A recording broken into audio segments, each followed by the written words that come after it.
Hello my dear students, I welcome you again on this channel. आज हम शुरू करेंगे क्लास 12 साइकोलॉजी एनसीईआरटी के चैप्टर सेकंड से, जिसका नाम है self and personality.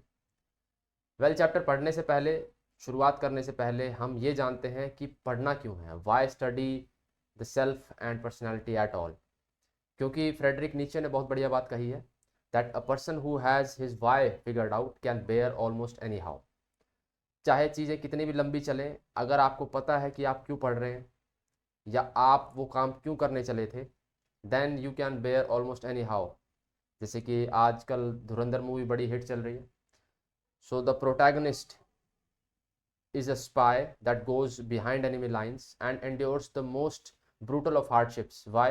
Because he has his reason figured out very well. हम स्पाई नहीं है and we do not have to go behind enemy lines. हमें बस एक नॉर्मल सा चैप्टर पढ़ना है। So let's begin. Why study personality and self? Why do it at all? The study of self and personality helps us understand not only who we are, हम कौन हैं, but also our uniqueness as well as our similarities with others. जब हम ये पढ़ लेंगे कि self क्या है, पर्सनालिटी क्या है, तो हम ना सिर्फ खुद को जानेंगे कि हम कैसे यूनिक हैं, बट हम ये भी जानेंगे कि हम दूसरों के साथ सिमिलर कैसे। यूनिकनेस जान के हम वो हो सकते हैं जो हम होने के लिए पैदा हुए हैं। इसके बारे में बाद में बात करेंगे। बहुत सारे अलग अलग साइंटिस्ट्स ने, अलग अलग थियोरिस्ट्स ने इसके बारे में बात करी है, और हम ये भी जान पाएंगे कि हम दूसरों से सिमिलर कैसे हैं। डिफरेंट तो हम समझ गए, बट सिमिलैरिटी समझने के लिए, सिमिलैरिटी जाननी इसलिए ज़रूरी है ताकि हम अपने ग्रुप में कंफर्टेबली और हार्मनी के साथ रह सकें। So then by understanding self and personality we can understand our own as well as others behaviour in diverse setting. ना सिर्फ हम अपना खुद का बिहेवियर, बल्कि दूसरों का भी, others behaviour in diverse setting. ये बहुत बढ़िया फ्रेज है, डाइवर्स सेटिंग, क्योंकि इंसान एक ही तरह की सराउंडिंग में नहीं रहता है। His environment changes constantly. Class है, घर है, प्लेग्राउंड है, कोई भी सोशल सिचुएशन है, पार्टी है, फंक्शन है, बहुत तरह की डाइवर्स सेटिंग्स है। और अगर आप खुद को जानते हैं तो आप अपना जो बिहेवियर है वो बेटर तरीके से रेगुलेट कर पाएंगे, और दूसरों के बिहेवियर को भी अच्छे से जान पाएंगे, and you can be safe and you can also achieve things. जैसे कि इमेजिन करते हैं दैट यू, अगर आप अभी 11th या 12th में हैं तो आप जल्द ही अपने नए कॉलेज में जाएंगे, and you will B noticing people कि वो क्या सोच रहे हैं, कैसा फील कर रहे हैं और किस तरीके से बिहेव कर रहे हैं। अब ये आपके लिए जानना क्यों ज़रूरी है? आप अकेडमिकली तो एक्सेल करना ही चाहते हैं, but you also want to have a life, don't you? And to have a life you have to see कि आपके तरीके के लोग कौन हैं, और आप किन के साथ फिट बैठेंगे, और आपकी एस्पिरेशन क्या है। और जिन लोगों की एस्पिरेशन वैसी ही होगी, जब एस्पिरेशंस मैच करेंगी तब एक ग्रुप बनेगा। So you are constantly noticing people, how what they are thinking, how they are feeling and how they are behaving, और इसका एक पैटर्न इस्टेब्लिश करने की कोशिश करेंगे आप। ऐसे ही imagine yourself that you are a corporate employee. अब आप वहाँ भी कुछ ना कुछ पैटर्न नोटिस करेंगे, आपके कॉलीग्स में, आपके बॉस में, वर्क एनवायरनमेंट में।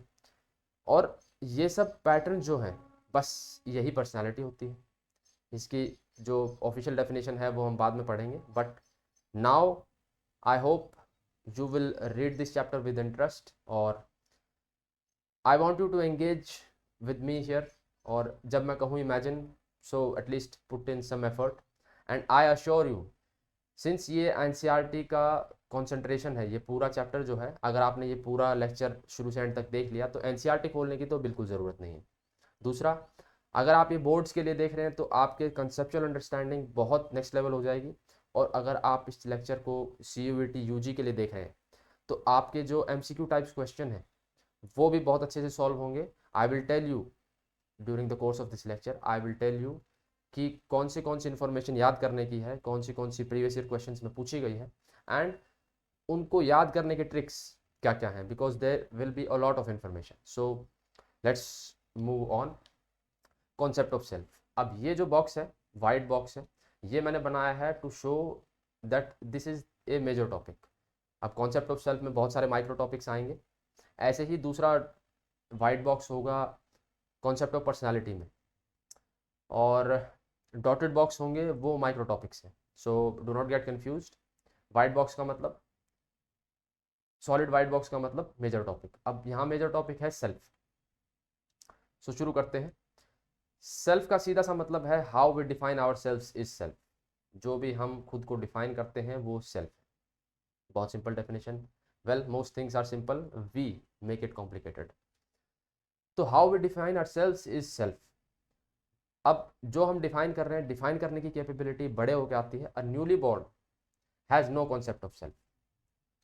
जैसे कि ये छोटा बच्चा है, अभी अभी पैदा हुआ है, इसको आई का कोई ज्ञान नहीं है, इसके पास आई का कॉन्सेप्ट ही नहीं है। He sees people around him, इसको सराउंडिंग्स का पता है, इसको लोग आते जाते दिख रहे हैं, इसको चीज़ें भी दिख रही हैं, बट आई का कॉन्सेप्ट नहीं है। दो he is aware of his surrounding, he has no concept of his self. और जैसे जैसे ये बड़ा होगा, जैसे कि ये जर्नी भी दिखाई गई है कि बच्चे की, his parents, friends, other people that surround him has do the job of giving a sense of self. Self the sense of I, sense of self जो है वो इस इन्फेंट को देंगे, और तब ये तू और मैं के बीच में डिफरेंस कर पाएगा। क्योंकि छोटे बच्चे के लिए तू एग्जिस्ट करता है, द यू, द अदर। मैं एग्जिस्ट नहीं करता है, मैं का जो कॉन्सेप्ट है वो एग्जिस्ट नहीं करता है। जैसे कई बार आप छोटे बच्चों को देखेंगे, and it's very funny to watch, they point to their stomach and say कि इसको भूख लगी है। अब एक जब आप बड़े हो जाते हैं तो इट मे लुक absurd कि इसको नहीं, तुम्हें भूख लगी बच्चे, बट नहीं, उसके लिए ये जो है एक एंटिटी है, उसका पेट भी जो है, यहाँ पे कुछ ना कुछ हो रहा है, पेट में लग रहा है कुछ भूख जैसा, तो उसके लिए पेट भी एक अलग एंटिटी है। क्यों? क्योंकि उसके पास मैं का कॉन्सेप्ट अभी तक नहीं आया है। सो कॉन्सेप्ट ऑफ सेल्फ, यहाँ पे हमने चीज़ें सीखी कि जो हम अपने आप को डिफाइन कर रहे हैं वो सेल्फ है। न्यूली बॉर्न के पास कोई कॉन्सेप्ट ऑफ सेल्फ नहीं है, कोई सेंस ऑफ सेल्फ नहीं है, but he is aware of his surroundings. और जो सेंस ऑफ आई है उसको देने का काम करते हैं उसके पेरेंट्स, उसकी सराउंडिंग्स, उसके पीयर्स। और अगर सेंस ऑफ आई मिल सकता है तो वो मॉडिफाई भी हो सकता है, hence it is modifiable. Right, moving on. Then there is concept of identity. अब आइडेंटिटी है, अगर आप दुनिया में जिएंगे तो आपको कुछ ना कुछ आइडेंटिटी ये दुनिया दे देगी। अब आइडेंटिटी पर्सनल आइडेंटिटी भी हो सकती है और सोशल आइडेंटिटी भी हो सकती है। Personal identity, attributes that make an individual unique. वो एट्रीब्यूट्स, वो क्वालिटीज, एट्रीब्यूट कहीं भी आए इसका मतलब है क्वालिटी, सिंगल क्वालिटी की बात हो रही है। और इसकी एक प्रॉपर डेफिनेशन आप बाद में पढ़ेंगे, but for simplicity sake, attribute का मतलब क्वालिटी। तो वो qualities that make an individual unique, वो नेम टैग्स जो आपको यूनिक बनाते हैं एक पर्सन। जैसे कि कोई भी नाम ले लेते हैं, for example let's say Ron. Ron नाम का बंदा, अब वैसे इंडिया में नाम नहीं होते हैं रॉन, बट हैरी पॉटर से मुझे याद आया। सो लेट्स से कि रॉन है, अब रॉन उसका नाम है, ये उसकी पर्सनल आइडेंटिटी है। अब ये इसे यूनिक बनाते हैं। अब आप कहेंगे दुनिया में दुनिया भर के रॉन हैं, वेल फिर कुछ ना कुछ इनका एड्रेस भी होगा। लेट्स से 123 हॉगवार्ट स्ट्रीट है। अब आप कहेंगे कि भाई 123 हॉगवर्ड स्ट्रीट पे और भी रॉन हो सकते हैं, बिल्कुल हो सकते हैं। बट ऐसे करते करते जितने भी ये क्वालिटीज़ हैं जो इस पर्सन को यूनिक बनाते हैं, तो वो सारी क्वालिटीज़ को जब हम एडअप करेंगे तो वो एक यूनिक इंडिविजुअल ही होगा। There can not be many, there can not be even other person, कोई दूसरा भी नहीं होगा, it will only be just one. सो ये है पर्सनल आइडेंटिटी। उसके बाद है social identity, aspects that link an individual to a group. वो एस्पेक्ट्स, वो आयाम that link an individual to a group. अब ग्रुप जो है वो छोटा भी हो सकता है, जैसे कि आपका फैमिली क्लैन। जैसे पुराने टाइम में ये, जैसे पुराने टाइम में कहा करते थे, जैसे आपने अभी भी पौराणिक सीरियल्स में देखा होगा, यदुवंशी, सूर्यवंशी, चंद्रवंशी। सो दी वंश जो है आखिरी में लगा है, तो वो एक क्लैन का नाम है। वो आपको आपके ग्रुप के साथ जोड़ रहा है, वंश। ऐसे ही आपकी रिलीजन हो सकता है, कोई भी रिलीजन हो सकता है, हिंदू मुस्लिम सिख। रीजन हो सकता है जैसे कि भाई southern Indian, south Indian, north east Indian, या Rajasthani, Punjabi. Nationality Indian, American, French. सो ये सब क्या है, ग्रुप हैं। अब वंश है आपका, ये छोटे लेवल पे है। अगर रीजन हम कहें, जैसे अगर तमिल रीजन की बात करें तो वो और बड़ा है।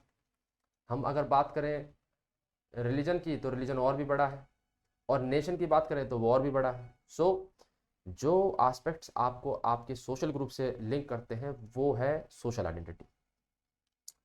Then there is concept of self, kinds of self. अब जैसे आइडेंटिटी दो तरह की थी, पर्सनल और सोशल, ऐसे ही सेल्फ भी पर्सनल और सोशल दो तरह का है। बट फंडामेंटल डिफरेंस क्या है? जो सेल्फ, जहां भी सेल्फ आ जाए तो वहां पे internal sense of who I am, जो हम खुद के बारे में सोचते हैं। Personal self is the internal sense of who I am that is one subjective experience. ये वर्ड आपने बहुत बार देखा होगा। सब्जेक्टिव वर्ड जब भी आ जाए तो उसका मतलब एक ही है, दैट जो पर्सन के यूनिक पर्सपेक्टिव है वो एक फिल्टर की तरह काम करता है, और उसी फिल्टर के थ्रू चीज़ें उस तक पहुंचती हैं। हेंस वो जो उसका सब्जेक्टिव एक्सपीरियंस है वो बिल्कुल यूनिक होगा। देयर कैन नॉट बी, अगर आप दूसरे पर्सन के अंदर जाके नहीं जान सकते कि वो कैसा फील कर रहा है, कैसा जान रहा है चीज़ों को। हो सकता है घटना सेम घटे, बट क्योंकि सब्जेक्टिव एक्सपीरियंस अलग है, आपके फिल्टर्स अलग तरह के हैं। और वो फिल्टर्स कैसे बने हैं? वेल, आपकी अपब्रिंगिंग और जो भी आपके लाइफ एक्सपीरियंसेस रहे हैं, तो वो फिल्टर क्योंकि अलग तरीके के हैं तो एक्सपीरियंसेस भी अलग तरीके के होंगे। emphasis comes to be laid on those aspects that relate only to concerned person। वो एस्पेक्ट्स जो सिर्फ पर्सन के, पर्सनल, कंसर्न पर्सन के खुद से रिलेट कर रहे हैं, पर्सनल सेल्फ से। जैसे कि personal freedom, personal responsibility, personal achievement, personal comforts. और उसके उलट सोशल, सोशल सेल्फ क्या कहता है? Social self emerges in relations with others and emphasises such aspects as cooperation, unity, affiliation, sacrifice, support and sharing. जब हम ग्रुप के साथ रिलेशन में आते हैं, जब ग्रुप का पार्ट हम हो जाते हैं, तो अब हम वहां पर ये नहीं कह सकते हैं that I matter, only I matter, नहीं, द ग्रुप ऑल्सो मैटर्स। सो इसलिए आप वहाँ पे कोऑपरेशन भी दिखाते हैं, यूनिटी भी दिखाते हैं, अफिलिएशंस भी बनाते हैं, सेक्रीफाइस भी करते हैं, और सपोर्ट एंड शेयरिंग। सो ये सब काम आप करते हैं। कौन करवा रहा है आपसे? आपका social self. This self values family and social relations. Of course अगर आप किसी ग्रुप का पार्ट बन रहे हैं तो आप पार्ट ही इसलिए बन रहे हैं बिकॉज यू वैल्यू दम, और इसलिए इसे फेमिलियल या फिर रिलेशनल सेल्फ भी कहा जाता है। ये बोर्ड में एमसीक्यू में क्वेश्चन आया था कि सोशल सेल्फ का दूसरा नाम क्या है, तो familial and relational self. Moving on, then there are cognitive and behavioural aspects of self. अब सेल्फ के बारे में कुछ चीज़ें हम पढ़ते हैं, सेल्फ किन किन चीज़ों से बना है, और सेल्फ का जो कॉन्सेप्ट है या सेल्फ इमेज जो है उसके पीछे कुछ ना कुछ बारीकियां छुपी हैं, उनके बारे में पढ़ेंगे हम। पहला कॉन्सेप्ट है सेल्फ कॉन्सेप्ट। पहला कॉन्सेप्ट है सेल्फ कॉन्सेप्ट। ये the way we perceive ourselves and the ideas we hold about our competencies and attributes. जैसे हम खुद को परसीव कर रहे हैं, सेल्फ आ गया है तो खुद का परसेप्शन तो ज़रूरी है। The way we perceive ourselves, we perceive, हम खुद कैसे परसीव कर रहे हैं, and ideas we hold about our competencies, खुद की कॉम्पिटेंट, हम खुद को कितना कॉम्पिटेंट मानते हैं, एंड एट्रीब्यूट्स, वही क्वालिटीज़, हम खुद में क्या क्वालिटीज सोचते हैं। तो ये है सेल्फ कॉन्सेप्ट। अब we cling to our personal social identities and feel safe in the knowledge that it remain stable in our lifetime. जो भी हमने अपने बारे में सेल्फ कॉन्सेप्ट बनाया है, हम चाहते हैं कि वो स्टेबल रहे, क्योंकि स्टेबिलिटी में सेफ्टी है। और अनसेफ कोई भी पर्सन, कोई भी, इवन कोई लिविंग थिंग भी अनसेफ फील नहीं करना चाहती। All living things run towards safety. So हम भी जो हमने अपने बारे में कॉन्सेप्ट बनाए हैं, we want to feel safe, और इसलिए ही सोशल आइडेंटिटीज़, हम सोशल और पर्सनल आइडेंटिटीज़ स्टेबल रखना चाहते हैं throughout our lifetime. Overall self concept can be either positive और नेगेटिव। अब जो सेल्फ कॉन्सेप्ट है वो अगर पूरा सेल्फ जितने भी हमारे एस्पेक्ट्स हैं उनका अगर एक समेशन निकालें, एक जोड़ कर दें, तो वो या तो पॉजिटिव हो सकता है या फिर नेगेटिव हो सकता है। अब आप पूछेंगे कि भाई कोई इंसान खुद के बारे में ही नेगेटिव कॉन्सेप्ट क्यों बनाएगा। वेल इसके बारे में आप साइकोलॉजिकल डिसऑर्डर्स में और लेटर दिस चैप्टर में पढ़ेंगे कि को अगर किसी का चाइल्डहुड जो है वो ट्रॉमेटिक रहे या अलग अलग तरह की चीज़ें, कुछ नेगेटिव इवेंट्स उस स्टेज में हो जाएं, तो ओवरऑल जो कॉन्सेप्ट है वो नेगेटिव बन जाता है। So it can be either positive और नेगेटिव। ये है ओवरऑल। यहाँ पे न्यूआंस्ड सेल्फ कॉन्सेप्ट भी हो सकता है, अलग अलग आपके जो एस्पेक्ट्स हैं उनको लेके। न्यूआंस्ड सेल्फ कॉन्सेप्ट यानी जैसे कि आपके एकेडमिक, आप एक मल्टी डायमेंशनल बीइंग है, राइट। सो एकेडमिक एस्पेक्ट हो सकता है आपका, आपका सोशल एस्पेक्ट हो सकता है, आपका एकेडमिक एस्पेक्ट हो सकता है। तो हो सकता है आप एकेडमिकली बहुत अच्छे हो, बट आपका एथलेटिक जो सेल्फ कॉन्सेप्ट है कि भाई मेरी कितनी कैपेबिलिटी है, तो वो हो सकता है नेगेटिव हो, बट एकेडमिक हो सकता है पॉजिटिव हो। ऐसे ही रिलेशनल या सोशल, आपको लगता है कि आप ग्रुप में सही नहीं कर पा रहे हैं, बट पर्सनली आप बहुत बढ़िया कर रहे हैं। सो न्यूआंस सेल्फ कॉन्सेप्ट जो है वो अलग अलग एस्पेक्ट्स पे बात करेगा, और ओवरऑल जो है ओवरऑल सेल्फ कॉन्सेप्ट है वो एक समेशन निकालेगा, एक जोड़ निकालेगा। सेकंड कॉग्निटिव और बिहेवियरल एस्पेक्ट में आता है self esteem. Judgement about our own value और worth in our own eyes. जैसा कि मैंने कहा, सेल्फ अगर आ रहा है तो हम खुद के बारे में ही बात कर रहे हैं, और ये बात हो रही है स्पेसिफिकली हमारी ओन वैल्यू। हम खुद को कितना वैल्यू करते हैं और कितना वर्थ मानते हैं, कि हम कितने वर्दी हैं इस दुनिया में, हमारी क्या वर्थ है और हमारी खुद की नज़रों में क्या वैल्यू है। अब जैसे ये पर्सन है, इसकी खुद की नज़रों में बहुत बढ़िया value, he is at the top of the world, और इसके अलग अलग कारण हो सकते हैं। 4 major areas of self esteem, जैसे कि फिजिकल अपीयरेंस। आपको अगर लगता है कि आप फिजिकली बहुत बढ़िया दिखते हैं तो एक पॉजिटिव सेल्फ एस्टीम होगी। एथलेटिक कॉम्पिटेंस, सोशल कॉम्पिटेंस और एकेडमिक कॉम्पिटेंस, ये 4 मेजर एरियाज हैं जिससे मिलके सेल्फ एस्टीम बनती है। ऑफ कोर्स अदर एरियाज भी हैं, बट ये मेजर। अब effects of high self esteem. High self esteem सबसे पहले तो होगी कैसे, और जैसा मैंने पहले भी बताया है कि ये एनसीईआरटी का ही कॉन्सेंट्रेशन है, ये सब आपके एनसीईआरटी में मेंशन्ड है, मैंने बस इसको कॉन्सेंट्रेट कर दिया है। एंड आपने अगर ये लेक्चर शुरू से आखिरी तक देख लिया तो एनसीईआरटी का चैप्टर 2 तो आपको खोलने की ज़रूरत नहीं है, बस इसी के नोट्स बना लीजिए and you will be good to go, boards के लिए भी एंड CUET UG एज वेल। अब सेल्फ एस्टीम जो हाई है, अगर हाई सेल्फ एस्टीम है तो वो कहाँ से आया है, कहीं से तो आया है। Often result of warm, supportive and democratic parenting. Parenting का बहुत बड़ा रोल है। पेरेंटिंग जो है वो, जैसे आपको पता लगेगा कि कितना इम्पोर्टेंट है पेरेंटिंग का रोल किसी की भी पर्सनालिटी के डेवलपमेंट में। अब क्योंकि ये पर्सनालिटी का ही चैप्टर है, बट उसके बारे में हम आगे पढ़ेंगे। तो अगर वार्म, सपोर्टिव और डेमोक्रेटिक पेरेंटिंग है तो चांसेस है कि सेल्फ एस्टीम किसी भी पर्सन की हाई होगी। और सेल्फ एस्टीम अगर हाई है तो क्या होगा, बेटर एकेडमिक परफॉर्मेंस होगी, और पीयर्स जो उसके, जो भी सराउंडिंग में लोग हैं, उसके फ्रेंड्स हैं, उस that person will be liked more. And जब ऐसा होता है, एकेडमिक अच्छा चल रहा है, सब लाइक कर रहे हैं, तो बंदे का कॉन्फिडेंस अपने आप ही हाई हो जाता है।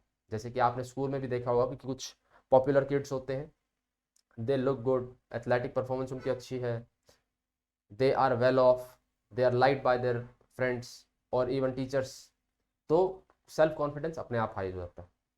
सो ये है सेल्फ एस्टीम का कॉन्सेप्ट। हाई सेल्फ एस्टीम किसका रिजल्ट है, good parenting, democratic parenting, warm and supportive parenting. उसके ही उलट लो सेल्फ एस्टीम भी हो सकती है, और यू गेस्ड इट राइट, ये रिजल्ट है बैड पेरेंटिंग का। अब बैड पेरेंटिंग कैसे होती है, आपको मूवी याद होगी, I think the name was Udaan, जिसमें Ronit Roy is the father of that boy. So वो जो पेरेंटिंग है that is one of the absolute worst parentings. और जैसे कि Ishaan Awasthi, his father, he is also an authoritarian parent. So अगर वैसी पेरेंटिंग होगी तो child is most likely to have low self esteem, neglectful, cold या फिर ओवरली हार्श अगर पेरेंटिंग होगी तो बच्चा जो है वो लो सेल्फ स्टीम डेवलप कर सकता है। और ओवरली इन्वॉल्व, ये भी एक वर्ड है, अगर पेरेंट्स बहुत ज़्यादा इन्वॉल्व हो किसी बच्चे की लाइफ में तो वो बहुत डिपेंडेंट हो जाता है and when he goes out in the world तो उसको समझ नहीं आता कि अब मैं क्या करूँ। सो उस केस में भी उसकी सेल्फ स्टीम लो हो जाती है, जिसके कारण चीज़ें क्या होती हैं, एंग्जाइटी, डिप्रेशन और इंक्रीज्ड एंटी सोशल बिहेवियर। जैसे कि अगर अथॉरिटेरियन पेरेंट हो और चाइल्ड जो है उसकी पर्सनालिटी थोड़ी रेबेलियस है तो उसका बिहेवियर एंटी सोशल दिखेगा टाइम के साथ। जैसे कि बहुत सारी अमेरिकन मूवीज़ में भी दिखाया जाता है दैट व्हेन किसी बच्चे के पेरेंट्स जेल चले जाते हैं या फिर कुछ भी हो जाता है, they are sent to foster homes. तो फॉस्टर होम्स में वो they act out, they act very antisocial. So this was about self esteem, कैसे हाई हो सकती है कैसे लो हो सकती है, हाई सेल्फ एस्टीम के कॉजेज क्या हैं और कॉन्सिक्वेंसेज क्या हैं। Then there is self efficacy. Individuals believe in his own ability, खुद की ability, to do what, to successfully perform a task और हैंडल ए सिचुएशन। मैं जो अपने आप में बिलीव करता हूँ कि मैं किसी सिचुएशन को कितने अच्छे से हैंडल कर सकता हूँ या फिर किसी टास्क को कितना परफॉर्म कर सकता हूँ, मेरा खुद का बिलीव, वो सेल्फ एफिकेसी। जैसे कि ये पर्सन आपको दिख रहा है, she is on fire because she has high self efficacy, बहुत हाई सेल्फ एफिकेसी है and she believes in her self, और तभी she is just at it. A person who believes that he has the ability or behavior required by particular situation demonstrates high self efficacy। वही same बात बोली जा रही है in different words. और अगर लो सेल्फ एफिकेसी है तो जैसा कि आपने सेल्फ फुलफिलिंग प्रोफेसीज के बारे में सुना होगा कि अगर कोई सोचता है कि उसके पास क्षमता नहीं है कोई काम करने की तो वो काम होगा भी नहीं। एक बहुत फेमस कोट है, whether you think you can or you can't, you are right. Well think about that. Moving on, fourth concept यहाँ पे है सेल्फ रेगुलेशन का। अब सेल्फ रेगुलेशन क्या है, refers to our ability to organise and monitor our own behaviour. कितने अच्छी तरीके से हम मॉनिटर कर सकते हैं अपना बिहेवियर और ऑर्गेनाइज कर सकते हैं आवर ओन बिहेवियर। अब सेल्फ रेगुलेशन बहुत, आपने बहुत बारी इसके बारे में सुना होगा, सेल्फ कंट्रोल के कॉन्टेक्स्ट में भी इसकी बात होती है। लर्निंग टू डिले और differ gratification of needs is also called self control या सेल्फ रेगुलेशन, एक ही बात है। डिले, अगर कोई कहता है कि भाई अभी चाहिए, I want it right now, जैसे कि मन ने कहा कि भाई let's eat ice cream, let's eat sugar and sugar is very bad for you, क्योंकि शुगर वैसे तो हमारा माइंड क्रेव करने के लिए बना है क्योंकि sugar ensures your survival, but क्योंकि आप सर्वाइवल मोड में नहीं हैं, आप बहुत कंफर्टेबल अपने घरों में बैठे हैं, तब भी माइंड तो कहेगा दैट आई वांट शुगर। और अगर माइंड ने कहा कि शुगर चाहिए and you went and got ice cream और ओरियोज और what ever it is that floats your boat, तो आपके अंदर क्या है, लो सेल्फ कंट्रोल है, क्योंकि आप जो ग्रेटिफिकेशन का जो वो ग्रेटिफाई करने की जो नीड है उसको आप डिले नहीं कर पा रहे।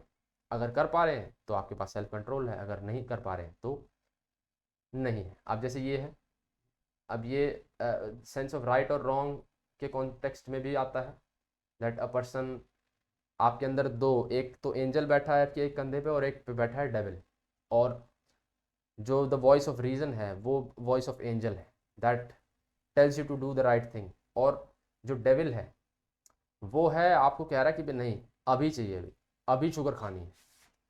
सो this becomes possible through what is commonly known as will power. Will power का कॉन्सेप्ट भी आपने सुना होगा। विल पावर ही आपको वो पावर देते हैं कि आप ग्रेटिफिकेशन को डिले कर पाएँ, खुद को कंट्रोल कर पाएँ।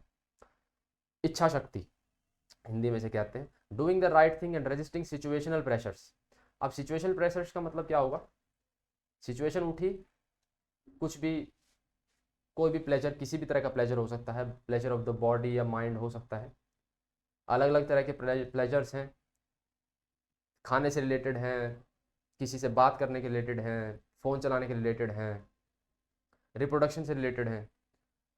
So if you do the right thing, जैसा कि कहा जाता है कि do the right thing, angel की एक बात अगर आप सुन रहे हैं और सिचुएशनल प्रेशर्स को रेजिस्ट कर पा रहे हैं, then it's a sign of high self regulation और हाई विल पावर। और उसके उलट अगर आप if you give in to those pressures और मन ने कहा ये करो and you do it and later you regret, मुझे पता है दैट यू डू रिग्रेट। बहुत सारे एक्शंस ऐसे हैं, let's not go into details there, but you do regret. Psychological techniques of self control. अब कुछ टेक्निक्स हैं जैसे कि observation of our own behaviour, जैसा हम खुद के बिहेवियर को अगर नोटिस करें, बहुत ध्यान से नोटिस करें, तो हम खुद से क्वेश्चन कर सकते हैं कि why do you want sugar right now, it's 11 p.m. at night and eating sugar will mess up your sleeping schedule। तो आपने यहाँ क्या किया, you are observing your own behavior। second is self instruction, आपने बिहेवियर ऑब्जर्व करके खुद को instruct किया कि भाई 11 बज रहे हैं, अब कोई शुगर नहीं मिलेगी। और सेल्फ रीइंफोर्समेंट, आपने कहा अभी सो जा, कल दिन में खाना खाने के बाद खाएंगे जो आइसक्रीम फ्रिज में पड़ी है। So this is self reinforcement कि आप रिवॉर्ड कर रहे हैं खुद को ऑन अचीविंग समथिंग, ऐसे नहीं कि बस पड़े पड़े खा लिया, नहीं, on doing something right. So ये थे cognitive and behaviour aspects of self. Then self में ही एक और कॉन्सेप्ट है कल्चर एंड सेल्फ का। अब कल्चर वैसे तो बहुत वाइड टॉपिक है, और कल्चर को अगर हम सिंपली डिफाइन करें तो कल्चर क्या है, किसी भी रीजन में रह रहे लोगों का द वे ऑफ लाइफ जो है वो कल्चर है, सिंपली अगर समझे तो। बट क्योंकि एनसीईआरटी में आपके सिर्फ दो कॉन्सेप्ट दिए हैं, वेस्टर्न कॉन्सेप्ट ऑफ सेल्फ और Indian concept of self, culture, western culture और इंडियन कल्चर, तो हम इसी को पढ़ेंगे, हम ज़्यादा डिटेल में नहीं जाएंगे। Culture and self. अब वेस्टर्न कॉन्सेप्ट ऑफ सेल्फ क्या कहता है, वेस्टर्न कल्चर है, वेस्टर्न कल्चर इज इंडिविजुअलिस्टिक। इसका मतलब क्या है, individual is the end and group is the means and. आपने ज़रूर इसके बारे में सुना होगा कि ग्रुप एग्जिस्ट कर रहा है द इंडिविजुअल, द सेल्फ के लिए, ताकि सेल्फ जो है उसको कोई भी तकलीफ ना हो। इंडिविजुअल इज द एंड कि भाई मेरा काम बने, ग्रुप मिलके बनवाए, ये है इंडिविजुअल इज द फोकस सभी एक्टिविटीज़ का। बट इंडियन कॉन्सेप्ट क्या है, इंडियन कॉन्सेप्ट या इंडियन कल्चर क्या कहता है, इंडियन कल्चर जो है कलेक्टिविस्टिक है। Group survival and welfare is above individual interest. Group survival और ग्रुप का वेलफेयर जो है वो इंडिविजुअल के इंटरेस्ट से ऊपर है। अब ये वैसे तो हमारा इंडियन कल्चर शुरू से ही कहता आया दैट इंडिविजुअल जो है वो एक लार्जर होल का part, so you cannot be selfish and you have to look out for your group survival and groups welfare, so collectivist nature. दूसरा पॉइंट है, वेस्टर्न कल्चर जो है डाइकोटोमस डिस्टिंक्शंस ड्रॉ करता है, दो क्लियर हिस्सों में बांट देता है पूरी दुनिया को, जैसे कि टू सेपरेट एंटिटीज, मैं अलग हूँ, ग्रुप अलग है, मैन अलग है, नेचर अलग है। अब यहाँ से समस्याएं भी पैदा होती हैं कि अगर जैसे कुछ चीज़ें ऐसी होती हैं कि इंडिविजुअल के इंटरेस्ट को सेक्रीफाइस करना पड़ेगा, नहीं तो पूरे ग्रुप का जो सर्वाइवल है वो खतरे में आ जाएगा। बट वेस्टर्न कल्चर कहता है कि नहीं, जो सेल्फ को अगर उसके इंटरेस्ट्स, उसके राइट्स अगर हार्म हो रहे हैं तो दैट इज रॉन्ग। हार्मोनियस को एग्जिस्टेंस कहाँ हो रहा है, इंडियन कल्चर में। An individual has multiple aspects all of which can coexist peacefully in a joint family. A person, example, in a joint family a person is both the son and the father। अब जैसे अगर आप एक joint family में रह रहे हैं तो आपके जो फादर हैं और अगर आपके दादाजी जिंदा है तो आपके फादर जो हैं वो सन भी हैं फैमिली में और एक फादर भी हैं। तो वहाँ पे कोई दो हिस्सों में नहीं बांट सकता कि भाई मैं तो एज अ बेटा मेरे पास ये अधिकार हैं और ये नहीं है। नहीं, क्योंकि अगर दो हिस्सों में बांटेंगे तो वही ग्रुप का सर्वाइवल जो है और वेलफेयर जो है वो हो नहीं पाएगा, इट विल बी जेपरडाइज्ड। सो इसलिए यहाँ पे हारमोनियस को एग्जिस्टेंस है। मेरी बहुत सारे एस्पेक्ट्स हैं, मेरी बहुत सारे आइडेंटिटीज़ हैं, और वो आइडेंटिटीज़ आपसरी में हारमोनियसली को एग्जिस्ट कर रही हैं। वहाँ पे कोई क्लैश नहीं है। यहाँ पे जो है उन्होंने बिल्कुल डाइकोटोमस डिस्टिंक्शन, यहाँ पे बिल्कुल दीवार, पत्थर की दीवार खींच दी है, ईंटों की दीवार, कि यहाँ मैं हूँ और यहाँ ग्रुप है, राइट, ये ग्रुप और ये आई। हाँ, then third point is rigid boundary. अब इन्होंने जो दीवार खींची है ना, ये पत्थर की दीवार है, ये रिजिड बाउंड्री है। I is at the focus and his interest can not be compromised. तो ये बाउंड्रीज रिजिड है। बाउंड्रीज तो खींच ही दी, दो हिस्सों में तो बांट ही दिया, बट साथ में इस बाउंड्री को वायलेट कैसी किन्हीं भी सर्कमस्टांसिस में नहीं किया जा सकता, ऐसा वेस्टर्न कल्चर कहता है।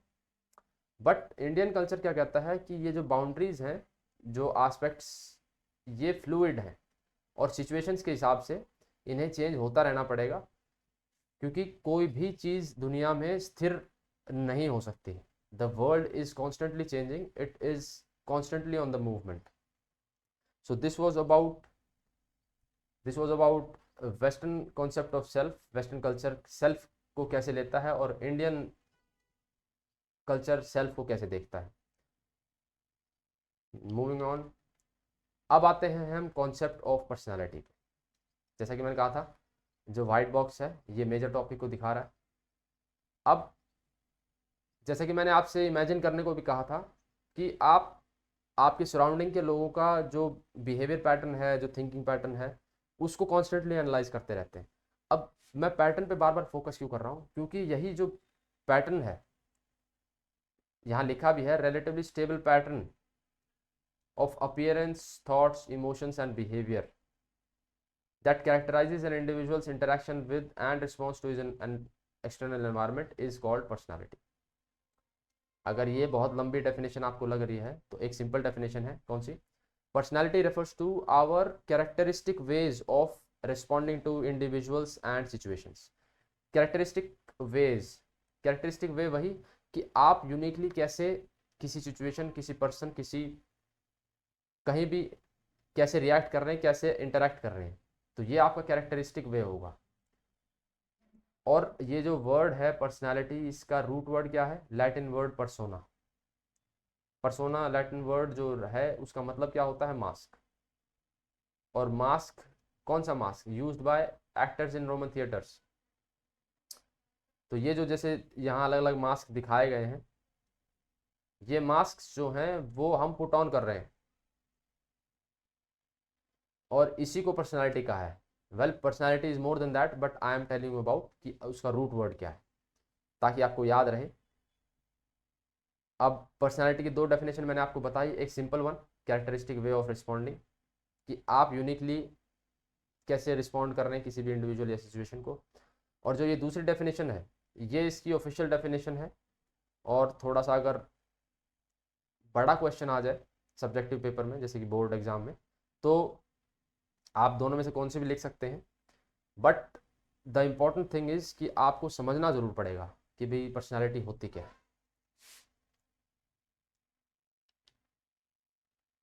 पर्सनालिटी रिलेटेड टर्म्स जो आपके एनसीईआरटी में दिए गए हैं।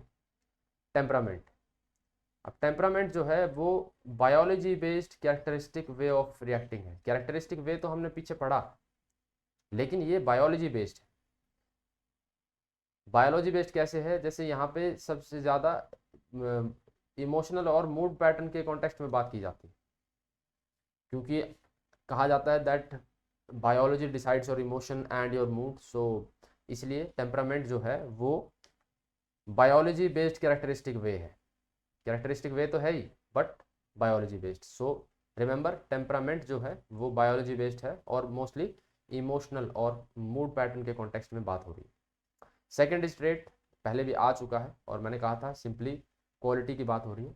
थोड़ा सा ऑफिशियल डेफिनेशन देख लेते हैं। Stable, persistent and specific attribute, specific quality और वे ऑफ बिहेविंग। ये स्टेबल है, कुछ अलग चीज़ें इसके बारे में हमने पढ़ी कि एक तो ये ट्रेट कोई अगर बात हो रही है तो वो स्टेबल ज़रूर होगा। स्टेबल यानी थ्रू आउट टाइम एक जैसा रहेगा, परसिस्टेंट और स्पेसिफिक, वो चेंज नहीं होगा।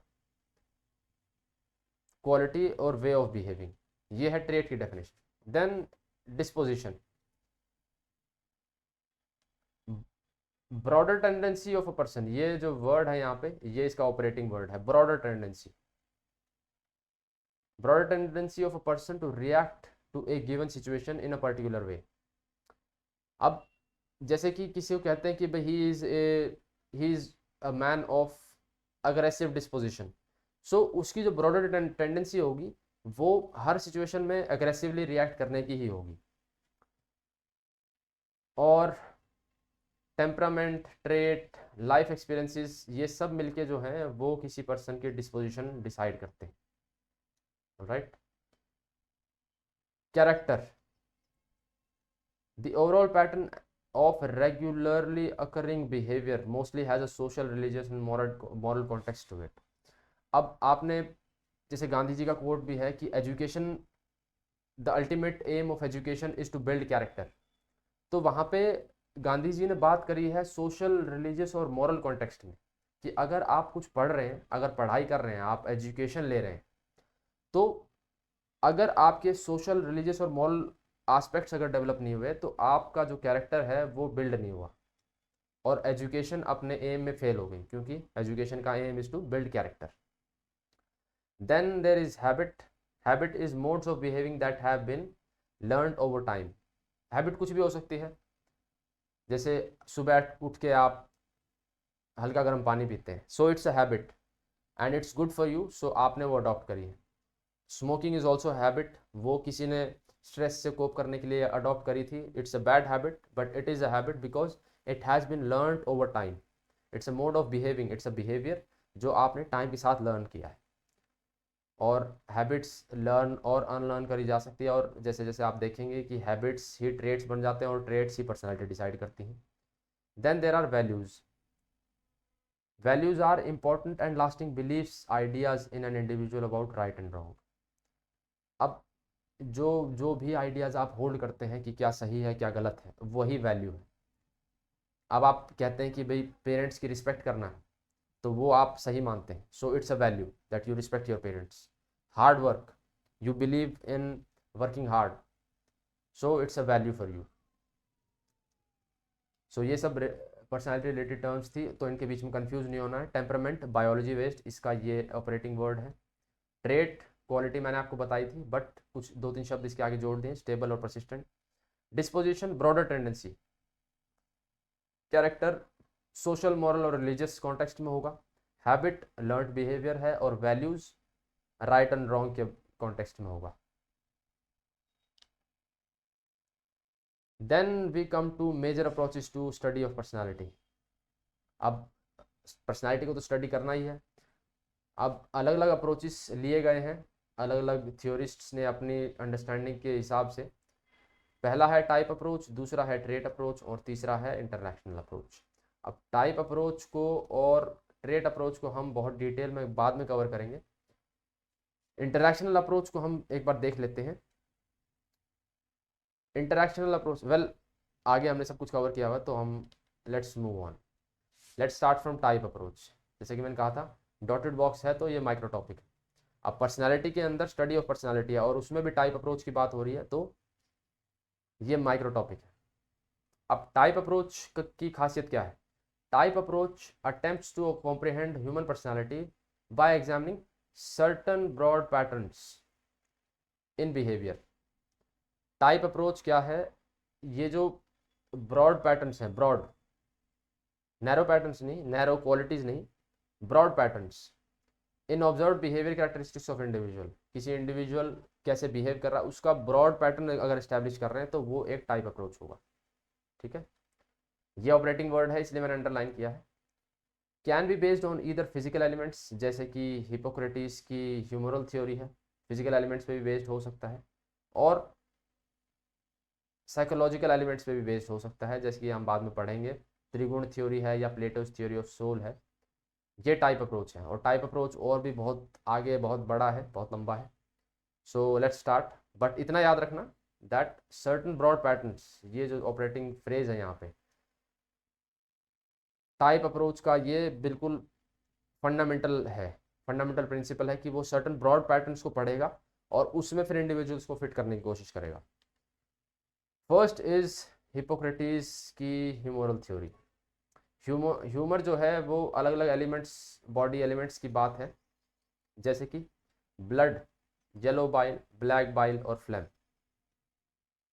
और इसी के बेसिस पे हिपोक्रेटिस, हिपोक्रेटिस अगर आपको नाम सुना सुना लग रहा है तो ये हिपोक्रेटिस वही है जिनके नाम पे हिपोक्रेटिस ओथ है, जिन जो डॉक्टर्स को दिलाई जाती है। और उसमें एक बहुत बढ़िया बात लिखी है कि चाहे कोई भी आपके पास इलाज के लिए आए तो you should not turn that person away. Four elements, जो फोर एलिमेंट्स हैं, जो फोर ह्यूमर्स हैं, वो हैं blood, yellow bile, black bile और फ्लेम। अब ये डिसाइड करते हैं, जिसमें ब्लड एलिमेंट जो है वो डोमिनेंट होगा तो that person would be courageous, hopeful and amorous. Amorous मतलब लविंग। और एलिमेंट है इनका एयर। और क्वालिटीज़ ये हॉट एंड मॉइस्ट। वेल इतना याद करने की ज़रूरत नहीं है, बट सिर्फ इतना याद करना है कि ब्लड जो है वो टेम्परामेंट, सैंग्विन टेम्परामेंट का होगा इंसान, and his characteristics would be these. So सिर्फ ये कॉलम और ये एंड ये लास्ट वाला, ये कॉलम्स याद करने हैं बस। बाइल भी दो तरह के हैं, yellow and black bile. Yellow bile temperament decide करेगा, कोलेरिक, और ये पर्सन्स होंगे शॉर्ट टेम्पर्ड और एम्बिशियस। ब्लैक बाइल, जैसा कि ब्लैक नॉर्मली एसोसिएट किया जाता है टू मेलनकॉली या फिर पेन, दुख। जैसे शायद इंग्लिश में एक कैटेगरी भी होती है मेलनकॉलिक पोएट्री।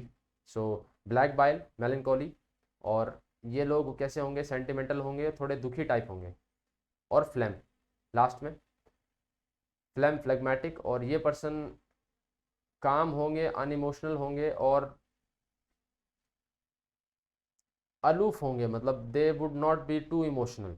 बट ये जो लोग हैं, ये दोनों येलो और ब्लैक बाइल वाले, इनका इमोशंस थोड़ा हाई रन करेगा। हिपोक्रेटिस की ह्यूमरल थ्योरी हो गई है। Then there is humoral theory का ही इंडियन वर्जन। आयुर्वेद में त्रिदोष थ्योरी है, चरक संहिता में ये लिखी है। वात पित्त एंड कफ। बिल्कुल मैंने ये सिंपल स्लाइड्स रखी हैं ताकि ज़्यादा इन्फॉर्मेशन आप पे बम्बार्ड ना हो, क्योंकि जितनी ज़्यादा इन्फॉर्मेशन होगी उतना माइंड कंफ्यूज होता है। यहाँ भी मैंने आपको सिलेक्टिवली बताया that what you have to remember. यहाँ भी वात पित्त एंड कफ एक्सक्यूज मी, ये आपने शायद सुना भी होगा। जैसे कि आजकल आयुर्वेद काफ़ी ट्रेंडिंग में है, तो वात पर्सनालिटी, एयर और ईथर एलिमेंट इनमें प्रेजेंट है। पित्त पर्सनालिटी जो है फायर और वाटर एलिमेंट, और कफ पर्सनालिटी में वाटर और अर्थ एलिमेंट। सो ये पंच महाभूत कहलाए हैं आयुर्वेद में, और इनसे मिलके तीन त्रिदोष, तीन तीन दोष हैं ये, वात पित्त एंड कफ। और इनके कॉम्बिनेशन से ही पर्सनालिटीज अलग अलग बनती हैं। जैसे कि वात और पित्त भी बन सकता है, पित्त और कफ भी हो सकते हैं, वात और कफ भी हो सकते हैं। सो ये broad, what do we call it, broad qualities हैं, और इनके कॉम्बिनेशन से बहुत सारे एन नंबर ऑफ कॉम्बिनेशंस बन सकते हैं। और यहाँ भी सेम, इसके लिए भी सेम ट्रू है, कोई भी सिंगल टाइप ऑफ पर्सनालिटी नहीं हो सकता है। जैसे ब्लड पर्सनालिटी है, सैंग्विन टेम्परामेंट होगा तो साथ में कुछ ना कुछ और भी मिक्स होगा। सो ये सारी चीज़ें मिक्स होकर किसी पर्सनालिटी को डिसाइड करती हैं। बट जो डोमिनेंट एलिमेंट होगा तो उसके बेसिस पे हम इस पर्सनालिटी को कहेंगे कि ये सैंग्विन पर्सनालिटी है, कोलेरिक पर्सनालिटी। ऐसे ही यहाँ पे हम पित्त पर्सनालिटी या फिर कफ पर्सनालिटी जो भी कहेंगे। सो द डोमिनेंट वन, उसके बाद आता है प्लेटोज थ्योरी ऑफ सोल। इससे पहले हम ये पढ़ लेते हैं, ये त्रिगुण थ्योरी आपकी एनसीईआरटी में मेंशन है, ये मेंशन नहीं है, बट मैं आपको क्यों बता रहा हूँ ये, क्योंकि जैसे ये वेस्टर्न और इंडियन कॉन्सेप्ट पैरेलली ड्रॉ करे गए हैं, ऐसे ही ये वेस्टर्न और ये इंडियन कॉन्सेप्ट भी पैरेलली ड्रॉ करे गए हैं। इंसान में तीन गुणों से मिलके किसी भी इंसान की पर्सनालिटी बनी है, और ये तीन गुण हैं सत्व, रजस and tamas. Sattva is the element of purity, rajas is the element of courage, and tamas is the element of inertia और लेथार्जी, जैसा कि यहाँ पे भी है। पार्ट्स, सोल के तीन पार्ट्स हो सकते हैं, रैशनल हो सकते हैं, स्पिरिटेड एक पार्ट है और एपिटाइट एक पार्ट है। और रैशनल जो है वो लॉजिक पे चलेगा, स्पिरिटेड पार्ट इमोशन पे चलेगा, और ये डिजायर्स और बॉडीली प्लेजर्स पे चलेगा। और क्वालिटीज जैसे कि जो रीजन पे चलेगा वो ट्रूथ और विजडम पे ज़्यादा फोकस रहेगा। स्पिरिटेड वाले का इन ऑनर और विक्ट्री पे, ये यूजुअली रैशनल यूजुअली किंग के लिए यूज होता था, किंग। स्पिरिटेड जो है वो होंगे वॉरियर, वॉरियर। और ये होंगे जो आम लोग हैं, जो डिज़ायर से चलते हैं। सो राजा का ट्रूथ और विजडम पे होना ही चाहिए, और वॉरियर्स का ऑनर और विक्ट्री पे होना ही चाहिए। और आम लोगों का प्लेजर पे, अगर आम लोग प्लेजर पे नहीं चलेंगे तो the wheel of the economy would grind to a halt.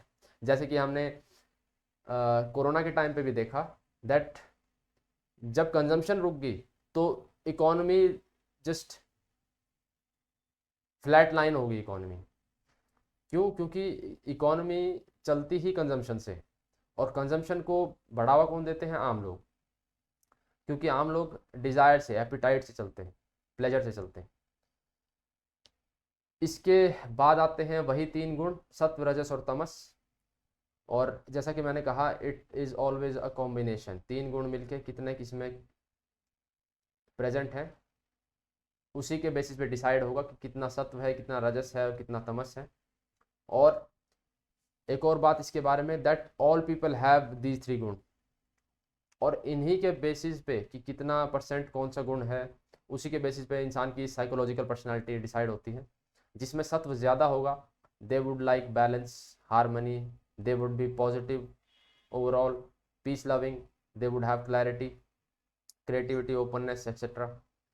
जो रजस, जिनमें रजस गुण जो है वो डोमिनेंट होगा, तो दे would be constantly on the move, activity like करेंगे, एनर्जेटिक होंगे, एक्साइटेड रहेंगे, पैशनेट होंगे, कोई चीज़ को बहुत पैशनेटली करने की कोशिश करेंगे, और ईगोटिस्टिक भी थोड़े होंगे।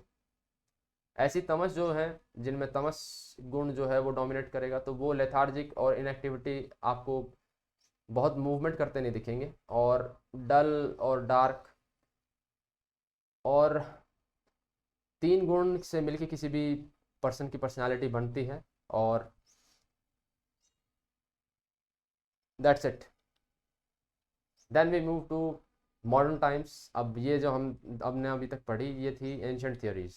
अब हम पढ़ रहे हैं मॉडर्न टाइम्स में, जैसे कि विलियम शेल्डन ने सबसे पहले शुरू किया पर्सनालिटी को अलग अलग हिस्सों में बांटने की। सोमैटोटाइप्स, विलियम शेल्डन के जो डिफ्रेंशिएशन है उसको हम सोमैटोटाइप्स कहते हैं। एज यू नो, आपने छोटी क्लासेस में बायोलॉजी में पढ़ा होगा, सोमा इज बॉडी, बॉडी के लिए वर्ड है ये सोमैटोटाइप्स। अब तीन बताए गए हैं, एंडोमॉर्फ, मीजोमॉर्फ एंड एक्टोमॉर्फ। अगर आपको ये कंफ्यूजिंग लग रहा है तो इसको आप आसानी से ऐसे याद कर सकते हैं कि जैसे एंडोमॉर्फ जो है अंदर, और क्या है? फैट।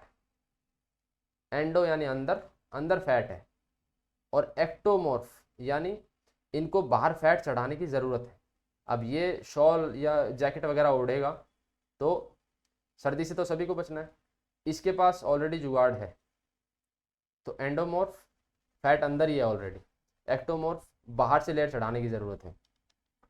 तो और क्वालिटीज़ क्या क्या है इनकी, एंडोमॉर्फ सबसे पहले तो फिजिकली कैसे दिखेंगे, ये प्लम्प दिखेंगे, थोड़े गोल मटोल, और विसरल स्ट्रक्चर्स, विसरल फैट इनके अंदर होगा। और इनके कैरेक्टर या इनकी क्वालिटीज़ कैसी होंगी, ये तो फिजिकल क्वालिटीज़ हैं। अब इनकी अंदर क्वालिटीज़ कैसे होंगी, दे would B relaxed, social, tolerant, comfort loving और पीसफुल। ऐसे ही एक्टोमॉर्फ जो हैं वो इनके ठीक उलट होंगे, दे वुड बी लीन और पुअर मसल मास होगा इनका। और ये जो हैं वो क्वाइट होंगे, फ्रेजाइल, बहुत नाजुक से, और नॉन असर्टिव हों और सेंसिटिव होंगे। इसके बीच में आता है जिनमें बैलेंस है, मस्कुलर, जो एक्टिव भी होंगे, असर्टिव भी होंगे, विगरस होंगे और कॉम्बैटिव होंगे, ऑन द गो। सो ये है विलियम शेल्डन का सोमैटोटाइप। अब आई नो कि ये बहुत साइंटिफिक, बहुत मतलब क्या कहते हैं उसे, ये बहुत साइंटिफिक जैसा लग नहीं रहा है, ये बहुत ऐसा लग रहा है कि ये तो बहुत ही ब्रॉड कैटेगरीज में बांट दिया है। That's right, you got the point. हम पढ़ क्या रहे हैं, टाइप अप्रोच। और टाइप अप्रोच क्या करता है, ब्रॉड पैटर्न्स को नोटिस करता है और उसमें इंडिविजुअल्स को फिट करता है। और क्योंकि ये बहुत पुरानी, सबसे one of the first theories हैं, तो इन्होंने बहुत ही सिंपलिस्टिक ये डिस्टिंक्शंस किए हैं। Then we come to type A and type B personalities. अब यहाँ पे हमारे रणवीर सिंह जी बैठे हैं, एंड ही इज़ वेल, अभी हम बात करेंगे और आप मुझे बताना कि type A B C D में से ये कौन सी पर्सनालिटी में फिट होते हैं। ये मॉडर्न टाइम्स में थोड़ा सा साइंटिफिक गए हैं, फ्राइडमैन एंड रोजनमैन ने ये टाइप पर्सनालिटीज़ दिए हैं। और टाइप ए पर्सनालिटीज़ के बारे में क्या कहा गया है, that they possess high motivation, they lack patience, feel short of time, are in a great hurry, और feel like will always burden with work, कि इनको कुछ ना कुछ चाहिए करने के लिए, हमेशा हाई मोटिवेशन रहेगा, एंड जल्दी जल्दी सब कुछ जल्दी जल्दी करेंगे, एंड उन्हें आप खाली बैठे हुए नहीं देखेंगे, they would be doing something, चाहे कुछ भी करें वो, बट कर रहे होंगे। Such people find it difficult to slow down. और जैसा कि आपने अपने फादर्स को भी नोटिस किया होगा, कई कई लोगों के फादर्स जो हैं छुट्टी के दिन they can not sit down, they have to be doing something. So कई बार मदर्स भी बोलती हैं कि भाई आपके पापा अगर ऑफिस चले जाएं तो ही ठीक है, ऐसा होता है। सो या then moving on, type B personality, ये इनके ठीक उलट है, they are slow moving and they have patience, और ये ग्रुप्स में अच्छा काम करते हैं। और टाइप ए पर्सनैलिटी के बारे में, जितना ये हरी में रहते हैं, they are more susceptible to heart diseases, coronary heart diseases. ये साइंटिफिकली एस्टैब्लिश किया गया है, that is not just a conjecture कि भाई किसी ने कह दिया कि भाई इतना रेस्टलेस रहोगे तो हार्ट डिजीज हो जाएगी, नहीं। It has been scientifically established कि टाइप ए पर्सनैलिटीज़ जो हैं वो हार्ट डिजीज़ से मोर प्रोन और हाइपरटेंशन से ग्रस्त होने के ज़्यादा चांसेस रहते हैं। टाइप बी जो है, it is less likely to be affected by these diseases, but type A personality they are. Then type C and type D. Type C personality, they are cooperative, unassertive and patient. ये जो हैं, ये थोड़े submissive type के लोग होते हैं, they do not assert themselves, और ये कोऑपरेट करने के लिए बड़ी जल्दी राजी हो जाते हैं। और सप्रेस नेगेटिव इमोशन, ये इनके बारे में सबसे नेगेटिव बात है और सबसे जो डिस्टिंग्विशिंग फीचर है। और जब ये अपना नेगेटिव इमोशन सप्रेस करते हैं, तो since they hold up so much negative emotion, they are more prone to cancer. क्योंकि कोई इंसान जब अपने अंदर इतनी सारी नेगेटिव फीलिंग्स को दबा के रखेगा, उसको एक्सप्रेस नहीं करेगा, तो जो कैंसरस जो सेल्स हैं वो एक्टिवेट होने के चांसेस रहते हैं, and these type C are more prone to cancer. So C से कोऑपरेटिव, कोऑपरेटिव से याद करना कंप्लायंट, बहुत सबमिसिव टाइप, और सी से टाइप सी कोऑपरेटिव, कंप्लायंट और साथ में कैंसर। ठीक है। मॉरिस ने इसे डिटेल में डिस्क्राइब किया था। Then comes type D personality, बहुत आसान है ये एमसीक्यू में कई बार पूछा जाता है। टाइप डी पर्सनैलिटी, सीधा डी से depression, proneness to depression, because इनके पास भी हाई सेल्फ नेगेटिव इमोशन है और नेगेटिव सेल्फ टॉक में ये एंगेज करते हैं और कॉन्स्टेंट स्टेट ऑफ एंग्जाइटी और कन्फ्यूजन में रहते हैं। अब नेगेटिव इमोशन यहाँ भी है, टाइप सी में भी है, बट ये सप्रेस कर रहे हैं, ये दिखने नहीं दे रहे हैं सरफेस पे। टाइप डी पर्सनालिटी के जो नेगेटिव इमोशंस हैं आपको सरफेस पे दिखेंगे, they will be anxious, they will be confused, so ये they are more likely to be depressed. और टाइप सी जो है they are more prone to cancer. अब टाइप अप्रोच जैसे कि हमने बात करी कि बहुत सिंपलिस्टिक है, this is its biggest criticism कि भाई आपने कुछ एक ब्रॉड पैटर्न बनाया और उसमें आप इंडिविजुअल्स को सभी को फिट करने की कोशिश कर रहे हैं। ऐसा नहीं होता है, वेल यू आर राइट, ऐसा नहीं होता है। सो ये सबसे बड़ा क्रिटिसिज्म है टाइप अप्रोच का। दूसरा, human behaviour is highly complex और वेरिएबल। कॉम्प्लेक्स तो है ही, साथ में वेरिएबल भी है, चेंज भी होता है। Hence such broad categories are not very useful in real life situation. अब रियल लाइफ में आप लोगों को इतनी ब्रॉड कैटेगरीज में कैसे बांट सकते हैं, और अगर आपने बांट भी दिया तो उससे होगा क्या, उससे कुछ बहुत फ़ायदा नहीं होने वाला है, ना तो स्टडी के तौर पे और ना ही कोई साइंटिफिक डिस्कवरी के तौर पे। सो ऐसा क्यों है, क्योंकि ह्यूमन बिहेवियर जो है वो बहुत कॉम्प्लेक्स है। बहुत सारी चीज़ें इंसान को एट ए टाइम, जैसे कि अगर आप ये वीडियो देख रहे हैं तो बहुत सारी चीज़ों ने आपको अफेक्ट किया कि आप ये वीडियो देखें, और अगर आपने ये कुछ भी और काम किया है, पढ़ाई कर रहे हैं या फिर आपने किसी को कुछ बोल दिया है, तो बहुत सारी चीज़ें, एक डिसीजन को बहुत सारी चीज़ें अफेक्ट करती हैं और तब जाके आप वो डिसीजन लेते हैं। तो ना सिर्फ बहुत हाईली कॉम्प्लेक्स है ह्यूमन बिहेवियर, बहुत वेरिएबल भी है। अब एक पर्सन 1 मिनट में बहुत बढ़िया तरीके से आपसे बोल रहा है, बट अगले ही मिनट उसको कुछ खबर मिली घर से and then he would just snap at you, तो वेरिएबल। और इसलिए ब्रॉड कैटेगरीज जो हैं वो बहुत यूजफुल नहीं है रियल लाइफ सिचुएशन के लिए। Also people do not fit into such simple categories neatly, कि भाई आपने ये 4 डिसाइड कर दिए और यहाँ पे टाइप ए पर्सनैलिटी, यहाँ बी, यहाँ सी, यहाँ डी, तो यहाँ पे ऐसे नहीं कि यहाँ पे आप सभी इंडिविजुअल रख देंगे, नहीं, किसी किसी इंडिविजुअल में थोड़ा सा पार्ट ए का होगा, थोड़ा सा बी का होगा, थोड़ा सा सी का होगा, थोड़ा सा डी का होगा, कुछ ऐसे भी एट्रीब्यूट्स होंगे जो आपने इन पर्सनैलिटीज में रखे नहीं है। सो दैट्स हाउ किसी भी इंडिविजुअल की जो पर्सनैलिटी है वो मिलके बनती है। सो इट्स नॉट कि आप कैटेगरीज में बना के और बिल्कुल नीटली इंडिविजुअल्स को फिट कर देंगे। So that was about type approach. Now we move on to trait approaches. Again dotted box, second micro topic. अब ये थोड़ा और साइंटिफिक, थोड़ा और न्यूआंस्ड है। ट्रेट जैसे कि हमने पीछे भी डेफिनेशन पढ़ी थी, it's a stable, persistent and specific quality या फिर वे ऑफ बिहेविंग। ट्रेट जो है वो स्टेबल रहेगा और टाइम के साथ चेंज नहीं होगा और स्पेसिफिक होगा, मिक्स ऑफ अलग अलग थिंग्स नहीं होगा, बहुत एक स्पेसिफिक चीज़ इंसान की क्वालिटी है वो स्पेसिफिक रहेगी। तो ट्रेट जो है, ये ट्रेट की डेफिनेशन है, पीछे भी हमने पढ़ी है and I am repeating it ताकि आप ट्रेट अप्रोच समझने में आसानी हो।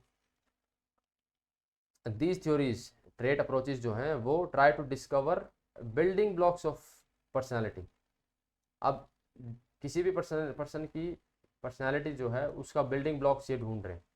अब ये उसकी पर्सन की नींव है पर्सनैलिटी की, तो ये एक एक बिल्डिंग ब्लॉक, 1 2 3, इस तरीके से इंसान की क्वालिटीज़ को डिस्कवर करके उनको as a building block use करेंगे और फिर किसी पर्सन की पर्सनैलिटी को डिस्क्राइब करेंगे। Trait approach attempts to identify primary characteristics. यहाँ पे प्राइमरी का मतलब क्या है, जो इंसान को के बिल्कुल फंडामेंटल में, बिल्कुल नेचर के बिल्कुल फाउंडेशन में है, वो प्राइमरी कैरेक्टरिस्टिक्स।